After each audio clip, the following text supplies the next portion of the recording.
Hey guys, Crusher045 here.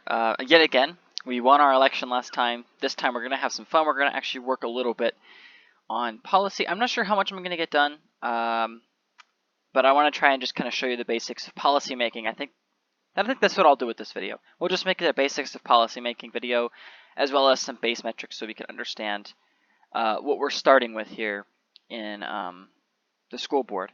So here's the population of our city.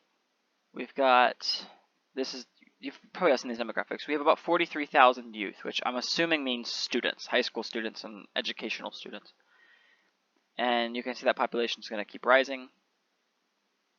Yeah, it's fairly standard. The other stat I want to look at before we start anything is the educational one.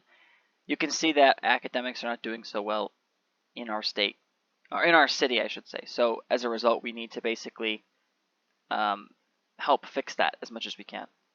Okay, and then the other stat to look at is the budget, of course. You can see that we are overspending by about $100,000. So we have to be careful because one of the things we can do as a city board is, or school board I should say, is pass legislation that raises the taxes on school district area. And we can to make more money to have money for things, but we need to be careful how much we do that because as you can see in the approval rating tab here, initial stats to look at, very important as well, how the approval is doing. It's not doing so well when we came in. Education is in the 87%. It went down a little bit. Our hope is to try and bring that up as much as possible, as well as just in general. We can only really worry about this. The other things in here are just more, and this I should say. Everything else is basically city's council and mayor responsibility. Okay. So this is the legislation tab. We can actually use it now. We only have two options at our disposal: the school property tax and the educational opportunities. These should all look very familiar. Basically, a breakfast program and universal breakfast are essentially the same. One is more specific to low-income students, the breakfast, and then universal is everybody. Same thing with lunch programs. Sex ed education, of course, is abstinence or comprehensive. You don't need either. You can actually have neither, which is just basically just like a general one, but the abstinence and comprehensive are essentially different ways of educating students and things like that. I'm trying to think if there's anything else that's really worth talking about. Most of these are, like I said, pretty self-explanatory. Challenges, we don't have any. So a challenge will be like a campaign promise. Since we ran for school board, there really isn't any. So all we need to do, basically, I think, minimum wage went down. That's not going to help the poverty in the city, but at least we can see what we can do for the school board for this particular moment in time. I think that's a fair way to start this. Okay, so let's go to week 2. This is when the city budget gets made.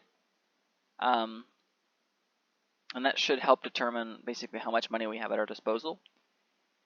Given that, all right, let me backtrack for just a second. Basically, what we need to do as a school board member is make sure our educational score and dropout rates go down as low as we can possibly get them in our tenure. Currently, they're rising. Now, this, as far as I remember, is because certain programs have been passed or certain programs haven't been passed, which don't help. Academic scores go down, the more poverty increases, I believe. And I believe it also has to do with crime. I don't remember the exact statistic, but basically you can see different things here and there that might make the difference. I know education determines economic output. So as the education does worse, so does the economy. You need the education high to keep the economy doing well in the future. So yeah, so like I said, I think I said at the very, very beginning, I'm going to say it again. These data statistics are generated at the very, very first week of every year. And so essentially, if your education is good the year before, the economy the year next will be better. It basically takes one full year for things to cycle through the system. So, they might pass a city budget right now that allots more money to fix roads, but because we on the school board, or I should say, we in the city won't see that until next year, we won't really see if the road gets better or worse until next year. I think that's just the best way to put it. Have anybody...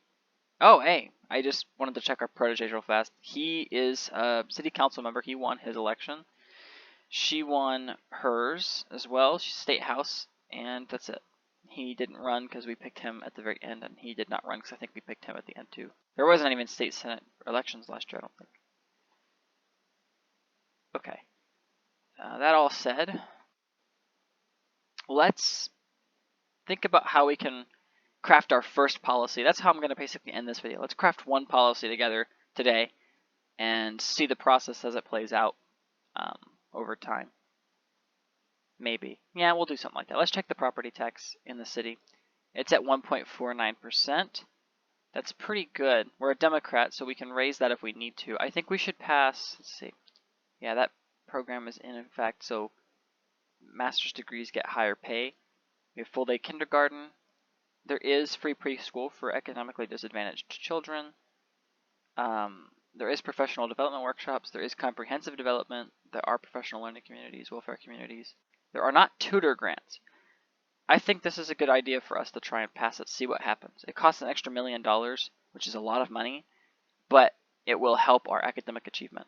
And if we have to go in debt, I don't think that's as big of a deal as it might seem, because a lot of the stuff the state will actually fund for us. So we'll continue. It's been submitted on its way to being law. If you go to news, you can see that here it is. If we click this, it'll read what the law does. So when other people pass laws, like here, for example, this is, what did the mayor do? The mayor signed it into law. Basically, this is a law suggesting that they should fund community development projects to reduce poverty or the impact of poverty. I think that's pretty cool, all things considered. So we've crafted our first policy. We wait until next turn. It pops up again. So now there's a school board hearing. This is what we proposed. It's us. This is the person who proposed it. This is the legislation title. This is who sponsors it. Of course, it lists their name. The description of what it does and what the proposal is, which is maybe to either establish or remove. And then this is they always have one person. This is the superintendent in this case because it's school board, who comes in and tells us how much it will cost, which is approximately 0.5% of the budget. It will provide tutors for students who need assistance. And you hear a Democrat opinion saying that he supports it, and another member saying they're supporting it. There's not really any Republicans. If there was a Republican, you'd hear their opinion as the opposite. Everyone says to support it. We go into continue here, and do we support or oppose? We're going to support it, of course. So the only people that oppose it are the Republicans. It passes set 5-2. Okay, and it has now become a law, so next year it will go into effect. Now this is an important little message here, and I want to talk about it briefly. It's what your political points do. Our influence of 12,000, which I had a laugh last night I looked at it. It's hilarious to check. This is the mayor. This is the city council rankings, and if we go to school board, yeah, we are very, very powerful. And if you click this, it actually tells you we are influential over 4 of the 6, the 4 Democrats. The Republicans aren't going to listen to us, but the Democrats will. So that influence means our laws are more likely to get passed because we actually have that influence over what they support. So we've passed our first law. I'm going to go to week 5. I think we'll cut it off there for this video. Here's a primary debate. It's between several candidates. Oh. So Eric Segal, is he? He's running again. I just realized. Let's check. I'm going to make sure that's the case if we go to general election for the president. My bad. Yeah, he's running again. I just saw that. He's currently running again to become delegate. That'd be interesting. It's sort of like a Hillary Clinton situation. Okay. Sounds fair. Week 5. Okay. I think I'm going to end it here. Make this a shorter video. I try to make them short, and it never works out the way I want them to. I hope you guys enjoyed this, and I hope to see you next time. Where we'll actually get into more crafting, and we'll see a 1 year play out and see what happens, and how we can improve from there. All right. Thanks, guys.